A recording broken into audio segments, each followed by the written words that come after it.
من الحاجات اللي احنا محتاجين يعني ان حد يكون بيوعي بيها مثلا توعيه ان البطاقه دي مهمه على فكره، فما ينفعش ان احنا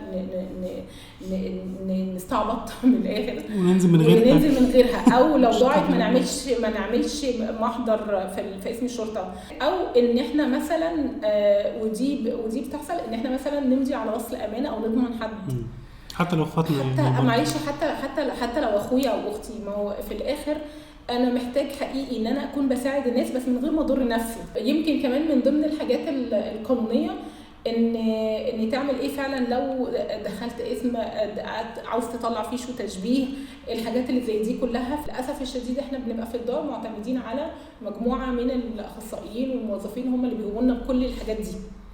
لو وقعنا في مشكله هم اللي بسرعه ييجوا يلحقوا ومش عارفه ايه، وحتى لو المشكله دي في الاسم هيجوا هم اللي يخلصوا، واحنا بالنسبه لنا حتى على فكره ما بيبقاش عندنا وعي اللي هو انجزوا يعني ماشي خلاص المشكله خلصت خرجونا بقى عشان نبدا نعيش حياتنا عادي وما بنتعلم.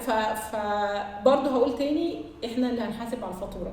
صحيح. فاحنا محتاجين نبقى عندنا من التوعيه الماليه والقانونيه القدر الكافي اللي يخلينا حقيقي فاتورتنا فهنيجي في يوم ما نقدرش ندفعها، هندفع الثمن فيها حياتنا وعمرنا.